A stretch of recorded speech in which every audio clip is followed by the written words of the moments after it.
목요일의 해외 축구 이야기 이건 김정용의 해축 통신 시작하겠습니다. 먼저 풋볼리스트 김정용 기자와 인사 나누겠습니다. 어서 오십시오. 안녕하세요, 김정용입니다. 네, 그리고 영국 현지에서 유럽파를 취재하던 이분이 유럽파들을 따라서 한국에 왔습니다. 이건 축구 전문 기자와도 인사 나누겠습니다. 오랜만입니다. 네, 안녕하세요. 이건입니다. 네, 오랜만에 반갑습니다. A매치 기간이 사실 열리면은 이건 기자는 그 현지에서 그 유럽파들 취재하시잖아요. 네, 그렇죠. 좀 휴식 기간이 될 수도 있는데 어떻게 또 귀국하셨어요? 뭐 유럽파를 따라서 유럽파가 가는 길이라면 어디든지 가겠다라는 생각도 있었고요. 네. 그리고 좀 쉬더라도 네. 한국에서 쉬면 조금 더 이렇게 휴식도 되고 리프레시가 되기 때문에 한국으로 과감하게 날아오게 됐습니다. 쉬실 수가 있을런지 모르겠네요. 바쁘실 것 같은데. 뭐 이건 기자도 바쁘겠지만 축구 기자들은 뭐 아시안 게임부터 해가지고 계속 바빴잖아요. 네, 뭐 우리 줄 얘기하듯이 이건 기자는 뭐 현장으로 이동하시느라 바쁘다면 네, 저희는 같은 경기를 새벽에 보느라 그렇죠. 유럽 축구 볼 때도 늘 이제 어떤 직업적 고충이 있는데 최근에 아시안 게임 있었고 끝나자마자 바로 이제 대한민국 대표팀 A 대표팀의 A 매치 2연전이 있기 때문에 뭐 새벽에 축구 보고 현장에 가서 또 훈련 보고 바쁘게 아이고, 지내고 있습니다. 고생들이 많으십니다. 그런데 그 아시안 게임이었잖아요. 네, 유럽에 그렇죠. 계시니까 아시안 게임 축구는 보실 수가 있나요? 그러니까 이제 중계권 문제 때문에 네. 아시안 게임 축구를 라이브로 그러니까 생방으로 보지는 못했고 오. 모든 경기 결과를 알고 난 이후에 예, 어떻게 예. 이제 여러 가지 이제 해가지고 그 경기를 볼 수 있었는데 오. 상당히 재밌게 봤었는데 문제는 결승전 때는 네. 이 토트넘의 루튼 원정 경기 시간과 딱 겹쳐가지고 맞아요. 네, 그래서 결승전 때는 경기를 못 보고요. 오. 하지만 경기 결과를 딱 듣고 경기 끝나고 난 다음에 손흥민 선수에게 믹스존에서 만나서 그 경기 결과를 전해줬습니다. 아, 그래요? 그러니까 갑자기 손흥민 선수가 몇 대 몇으로 이겼어요부터 물어보더니 승리했다는 소식에 이렇게 파한대소라고 하죠. 아. 스마일하는 모습이 너무나도 흐뭇하겠죠. 그렇습니다. 이 결과 알고 축구 보는 거는 군대에서 그렇게 봤거든요. 네, 저 2002년도에 월드컵을 한 경기도 못 봤어요. 아. 훈련소에서. 저도 훈련소에서 봤어요. 예, 그랬습니다. 뭐 이강인 선수 아무래도 유럽에서는 그 이강인 선수가 직접적으로 연관이 돼 있기 때문에 금메달을 따야 이제 운신의 폭이 소위 넓어지지 않습니까? 그렇죠. 그러다 보니까 아무래도 관심이 좀 많았을 것 같아요. 맞습니다. 아무래도 특히나 이강인 선수와 관련해서 딱 금메달을 따는 순간에 이강인 선수의 소속팀이죠. 파리 생제르맹이 자신들의 그 SNS를 통해서 바로 이강인 선수의 금메달 소식을 전해줬고요. 그리고 이강인 선수가 자신이 올린 자신의 계정에 올린 그 게시물에 음바페 선수라든지 많은 선수들이 좋아요를 누르고 그쵸, 좋아요죠. 쌍따봉은 너무 옛날 말인지 모르겠지만 엄지척을 누르면서 상당히 좋아하는 모습. 그만큼 파리 생제르맹 입장에서는 이강인 선수의 금메달 획득이 상당히 큰 소식이었고 네. 사실상 그게 뭔가 여러 가지도 있겠지만 이강인 선수가 그걸로 금메달로 군 문제를 해결했기 때문에 앞으로의 이강인 선수를 다시 되판다라든지 이적시킬 때 큰 메리트를 받을 수 있다라는 그런 파리 생제르맹의 이런 여러 가지 계산기를 두드리고 난 이후에 진심을 느낄 수가 있었습니다. 그 이번 대회 득점왕을 차지했던 정우영 선수 같은 경우에는 현지에서 관심이 정말 컸습니다. 네. 왜냐하면 이번 아시안 게임을 앞두고 얼마 이제 바로 조금 전에 프라이부르크에서 슈투트가르트 이적을 했는데 이 두 팀의 이적 조항 자체에 아시안 게임 금메달을 딸 경우에는 이적료를 더 지불한다. 이런 식의 조항이 있었어요. 왜냐하면 슈투트가르트가 금메달을 딸 경우에는 배역 혜택을 받으니까 네. 더 오래 정우영을 활용할 수 있게 되잖아요.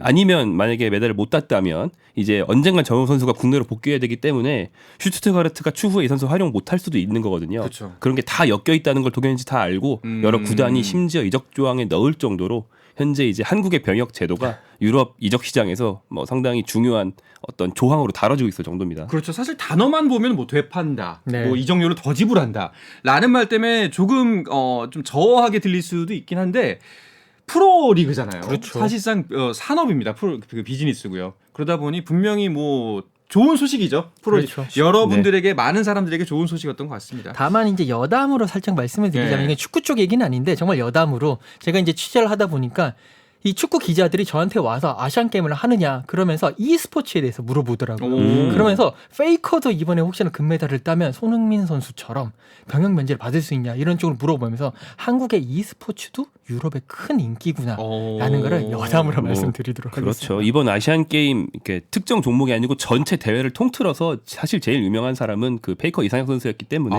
세계적으로 이제 관심이 많을 수밖에 없었겠죠. 그 정도군요. 네. 알겠습니다. 자, 그러면 일단 아시안 게임 얘기부터 살짝만 조금 건드려보고 갈까요? 그 일단 김종윤 기자는 거의 대부분 다 라이브로 보셨을 거잖아요. 우리 이번 대표팀 경기 총평을 한다면 어떻게 하시겠어요? 네, 사실 한국은 한 지지난번 대회 정도부터는 무조건 아시안 게임 참가 팀 중에서 전력 평가로는 1위입니다. 하지만 그렇다고 해서 무조건 우승할 수 있는 게 이런 대회가 아니고, 그렇죠. 예, 전력상 1위가 늘 우승한다는 건 스포츠가 아니죠. 예, 늘 변수가 있기 때문에 스포츠인데 그 변수를 통제하는 게 결국에는 한국의 과제거든요. 네, 해야 되는 일, 꼭 해야만 우승할 수 있는 그 한 가지 변수 통제라는 일을 매 경기 완벽하게 해냈습니다. 네. 뭐 결국 금메달을 딸 자격이 충분히 있는 그런 경기를 매번 치렀습니다. 네, 자격이 충분히 있다라는 말이 정말 정확한 표현인 것 같습니다. 그나저나 이 굉장히 피곤할 텐데 여기 또 뛰었던 이강인 선수, 정우영 선수 등등은 바로 또 A매치 대표팀에 합류해서 A매치 치러야죠. 네. 내일입니다. 그렇습니다. 홍현석 선수 네. 그리고 와일드카드였던 설영우 선수 등도 A 대표팀으로 바로 넘어와 있습니다. 예, 이들이 이제 파주 NFC 국가대표 트레이닝 센터로 들어오면서 금메달 자랑도 해줬고, 예, 그리고 이 선수들이 굉장히 늘 웃고 다닌데요. 얼굴에서 아직 미소가 떠나지 않았다고.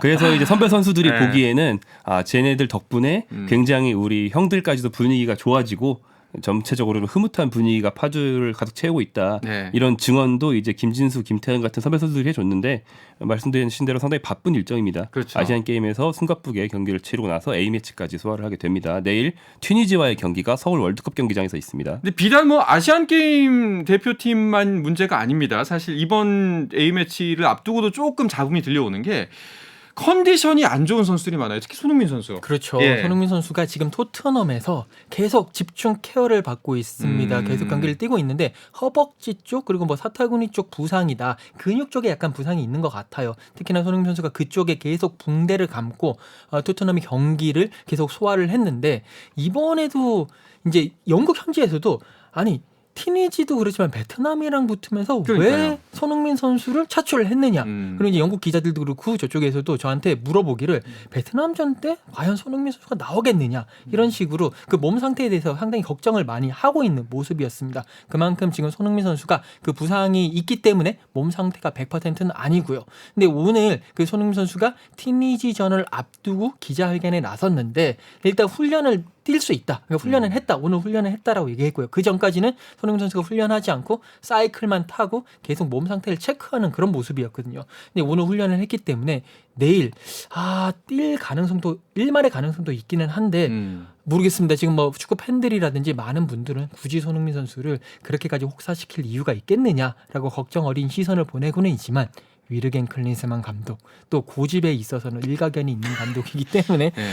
뛰게 할 것 같다라는 그런 예상을 조심스럽게 해보고 아니, 있습니다. 그러니까 뭐 이제 사실 국가 대 국가의 경쟁이기 때문에 최선을 다하는 것도 많고 베스트를 낸다는 것도 좋습니다. 그 백보 양보해서 사실 그리고 근데 전력상으로 우위에 있는 팀이라면 그리고 이제 운용면인 면에서 본다면은 좀 새로운 얼굴을 반탁해서 여러 가지 전술을 써볼 법도 한데 새로운 얼굴도 안 보이잖아요, 사실상. 네, 이번 명단이 24명인데 네. A매치에 처음 발탁된 선수가 없어요.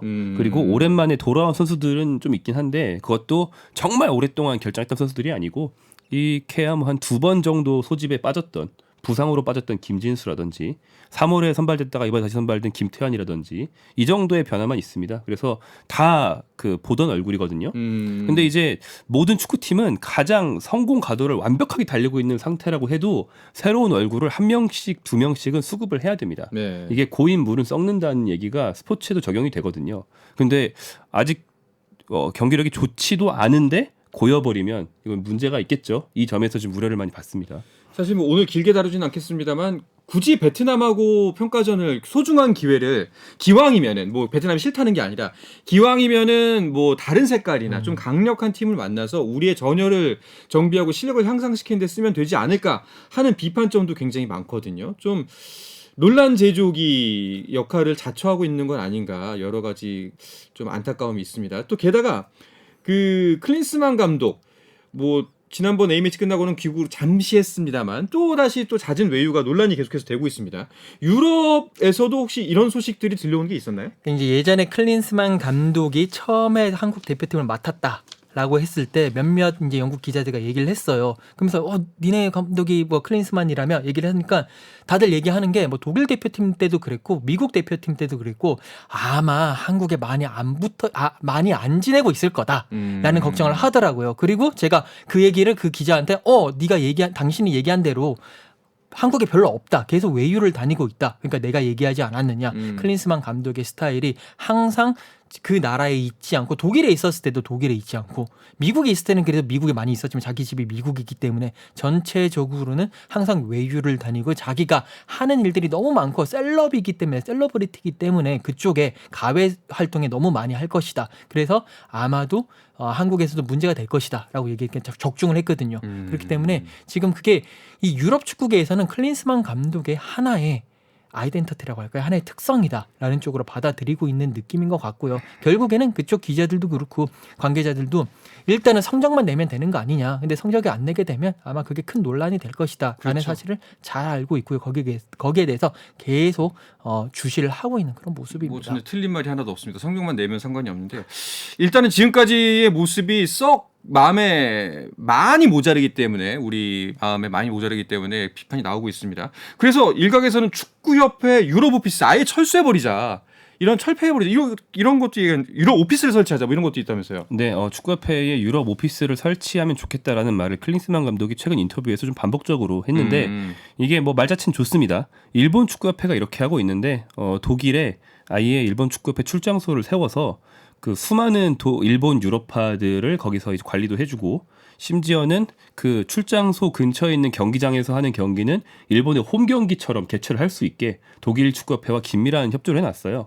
근데 이제 한국 현실과는 좀 맞지 않습니다. 왜냐하면 한국은 유럽파의 숫자가 일본만큼 많지 않기 때문에 출장소까지 필요가 없고요. 그리고 말씀하신 그런 외유 이후에 이런 말을 했다 보니까 출장소 만들면 거기에만 있고 한국 더 안 들어오는 거 아니냐 이런 우려도 있긴 합니다. 근데 사실 클린스만 감독이 한국에 꼭 붙어 있어야 되는 건 아니고 한국에 없는 시간 동안 계속 뭐 이미 대표인 선수, 대표가 아직 안 된 선수 만나고 다니고 계속 연구하고 다니고 이러면은 뭐 큰 논란이 안 되겠죠. 그렇죠. 그런데 축구 선수들이 주로 있는 유럽이 아니고 캘리포니아에 날씨 따사로운 자택에 계시다 보니까 더욱더 논란이 되는 것 같습니다. 관련해가지고 이제 제가 그 일본 축구협회 유럽 출장소를 한번 관련해서 좀 취재를 한 적이 있는데 그 관련해가지고도 유럽 출장소가 JFA의 공식적인 유럽 출장소 개념이라기보다도 관련한 에이전트가 일단 거기에 대해서 좀 인벌브를 하고 있고 여기에 그 일본 자본이 들어가 있는 유럽의 구단들이 꽤 많이 있어요. 네. 그렇죠. 그쪽과 연계가 되기 때문에 시너지 효과가 나는 거지 그냥 무턱대고 사무실 하나 설치한다고 해서는 그런 시너지 효과가 나지 않는다라는 이야기들이 들리더라고요. 그러니까 거기에 관련해서는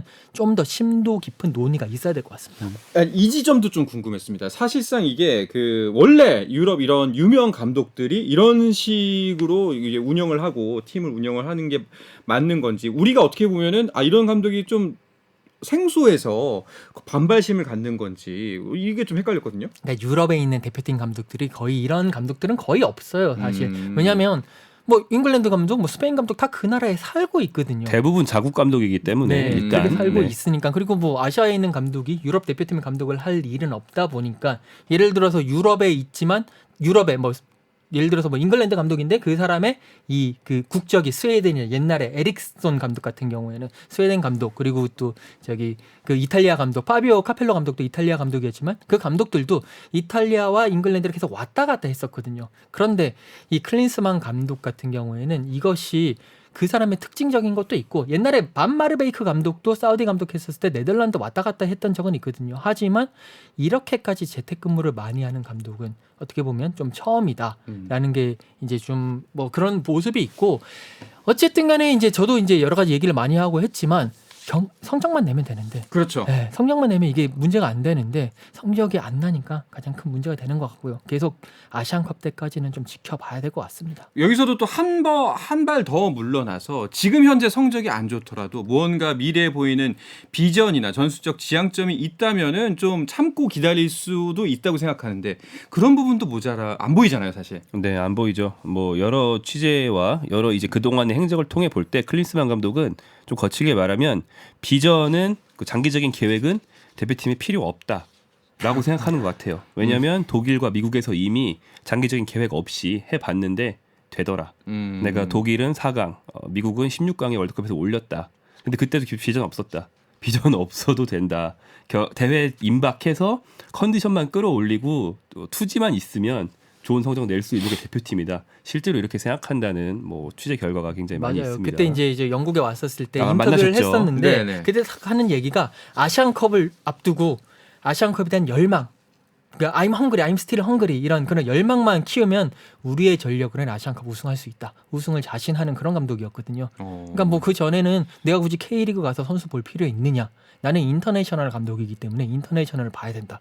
라는 이야기로 자신의 논리를 그쪽으로 계속 대변하고 있더라고요. 한 30년 전쯤에 우리나라 오셨으면 참 좋았을 텐데 지금은 좀 안 맞는 것 같다는 생각이 좀 많이 드네요. 예, 열망과 의지만으로는 해결이 되지가 않을 텐데 말이죠.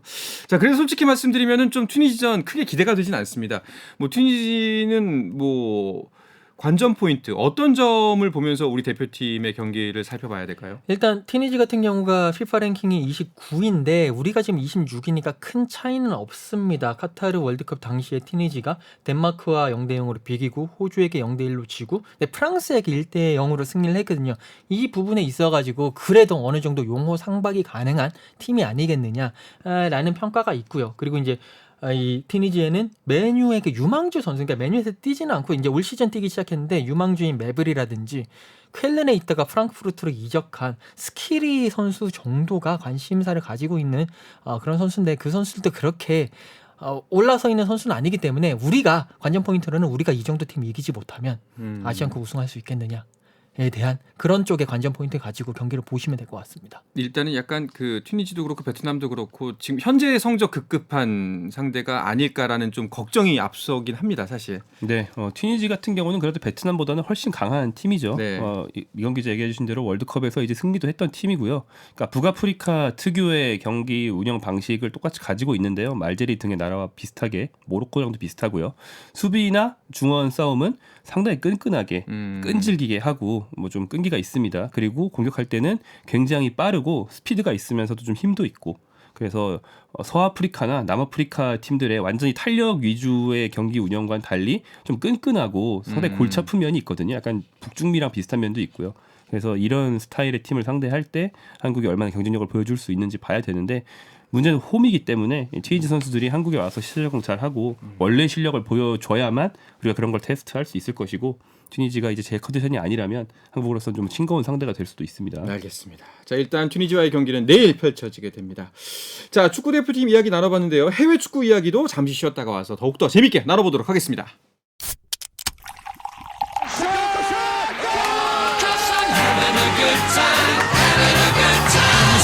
치열한 하루를 보낸 당신과 함께 마시는 짜릿한 스포츠 한 모금. 매일 저녁 8시 30분 한상원의 스포츠. 영국과 한국을 넘나드는 이원 축구 방송으로 진행하다가 오늘은 대한민국 서울 여의도에서 모여서 방송하는 이건 김정용의 해축통신 듣고 계십니다. 풋볼리스트의 김종용 기자, 영국에서 잠깐 귀국한 이건 축구 전문 기자와 함께하고 있습니다. 이건 기자는 영국에 간 지 몇 년 됐어요? 제가 2016년도 1월 달에 갔으니까요. 와. 만으로 한 7년하고 한 9개월 정도 된 것 같습니다. 오래됐네요. 네. 그러면 그 시간 동안 이렇게 무패 행진으로 1위에 오른 토트넘을 본 적이 있나요? 그 7년 10개월 동안에 지금 토트넘이 올 시즌 네. 리그 8경기에서 6승 2무거든요. 그러면서 1위에 올랐는데 이런 경우는 처음이라서 저도 지금 어안이 벙벙한 그런 상태입니다. 그러니까요. 아니 그래서 그 토트넘 팬들은 결국 잘못됐던 건 토트넘이 아니라 콘테였다. 이거 모든 콘테 탓 아니냐 이런 얘기도 나오잖아요. 네, 뭐 결과적으로 봐서 그렇게 됐죠. 네. 물론 콘테 감독이 토트넘에 짧게 있는 동안 내내 못한 건 아니었습니다. 그렇죠. 딱 반으로 가르면 앞쪽 절반은 굉장히 잘했고 뒤쪽 절반은 그 앞이 거짓말이었던 것처럼 굉장히 못했어요. 굉장히 극단적으로 확 무너졌는데 일단 콘테 감독이 틀린 거 아니냐라는 말이 나오는 이유는 이번 시즌 새로 영입한 선수들이 잘하기도 하지만 콘테 감독이 영 활용하지 못했던 선수들 맞아요. 이 감독이 바뀐 뒤에 포스테코글루 감독 밑에서 신뢰를 받고 자기 재능을 펼칠 수 있는 전술 위에서 뛰니까 굉장히 실력이 좋아졌어요. 경기력이 좋아지고요. 뭐 이브 비스노버 선수 그렇고 파페사르 선수 그렇고요. 원래 잘하고 있던 선수지만 크리스티안 로메로 이 수비수 선수도 더욱더 실력이 좋아지고 있고 심지어 콘테 아래서 굉장히 토트넘 오자마자 고생을 많이 했던 히샤를리송 선수도 아직 멀었지만 그래도 조금 지난 시즌보다 나아질 기미가 보이고 있거든요. 이처럼 선수들을 좀 더 잘 활용한다는 점에서 콘테 이후가 토트넘이 강해진 중요한 이유 중에 하나가 되겠습니다. 우리 입장에서는 기분이 더 좋을 수밖에 없는 게 이 토트넘의 상승세가 손흥민 선수의 활약과 함께 있기 때문에 더 기쁘지 않겠습니까? 그렇죠. 손흥민 선수 특히나 이번 시즌 딱 토트넘의 주장 완장을 찼습니다. 그러면서 팀의 그런 극상승세를 이끌고 있는데요. 기본적으로 손흥민 선수가 주장 완장을 차면서 팀의 분위기가 완전히 달라졌어요. 그러니까 그 전까지는 팀이 약간 토트넘 팀이 좀 패배 의식이라고 해야 될까요? 되게 우리는 안 돼. 해봐야 그냥 볼 잡아서 케인한테 주면 케인이 알아서 할 거야. 이런 식이었는데 손흥민 선수가 들어오면서 팀적으로 우리는 팀으로 할 수 있어. 패스 해가지고 손흥민 선수가 막히면 다른 선수가 골을 넣을 수 있어. 그런 쪽으로 바뀌었고 여기에 팀 전체가 또 공격적인 성향으로 바뀌었습니다. 그쪽이 이제 그런 팀 분위기를 바꾼 게 포스테코글루 감독의 영향도 있지만 손흥민 선수가 또 선수들 잘 모으는 것도 있고요. 으쌰으쌰. 네, 으쌰으쌰한 것도 네. 있고 지난 시즌에 비해서 조금 다른 게 에릭 다이어 선수 없죠? 요리스 선수 지금 못 뛰고 있죠? 그 자리에 판더벤 선수와 비카리오 선수가 들어갔습니다. 그러니까 그 두 선수가 바뀐 것만 하더라도 토트넘의 분위기가 좋아졌고 경기력이 상당히 좋아졌다. 네. 그게 다 손흥민 선수의 덕이다라고 하기에는 너무 많지만 어쨌든 그런 부분이 있습니다. 근데 이걸 바라보는 케인은 어떤 감정일까?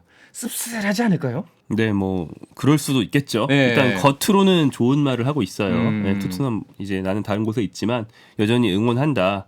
뭐 잘 됐으면 좋겠다. 이런 덕담들을 건네는 인터뷰들을 최근에 했는데요. 하지만 이제 농담 삼아서 토트넘은 케인이 나가니까 프리미어리그 1위가 됐고 그리고 현재 소속팀인 바이에른 뮌헨은 늘 분데스리가 1위를 달리는 팀인데 케인이 오고 지금 1위를 못하고 있거든요. 그래서 결국에 토트넘이 그동안 우승을 못했던 범인은 너 아니냐 이런 농담이 나오고 있긴 합니다. 네. 이 케인의 실력과는 별개로 약간 활용하기 좀 쉽지 않은 선수고 개성이 확실한 선수라는 점이 어떤 그런 농담의 이제 이면의 인사이트로 있는 거기도 하고요. 네, 알겠습니다. 자, 그러면은 기분 좋게 프리미어리그 상위권 순위를 짚어볼까요? 이건 기자가 정리해 주시죠. 네, 지금 계속 말씀해 주신 대로 토트넘이 6승 2무 1위를 달리고 있습니다. 그리고 아스널이요. A매치 직전에 맨시티와의 경기에서 1대0을 승리를 하면서 역시 토트넘과 승점은 20점으로 같은데 이제 골득실에서 좀 떨어지면서 2위를 달리고 있고 맨시티, 리버풀, 에스톤빌라, 브라이튼, 웨스트햄, 뉴캐슬, 크리스탈 팰리스 그리고 맨체스터 유나이티드가 10위를 달리고 있습니다. 맨유는 올해도 힘드네요. 네, 메뉴도 그렇고 첼시도 그렇고 네. 몇 시즌 둘 다 힘든데 저희 방송에서도 늘 얘기되는 게 굉장히 힘든데도 불구하고 메뉴의 에릭 테너 감독을 뭐 당장 잘라야 된다던가 이런 식의 내부 기류는 별로 없다는 보도가 지배적입니다. 왜냐하면 부상과 불운이 너무 심하기 때문이다. 수비진은 줄부상으로 거의 붕괴된 거에 가까운 수준이고요.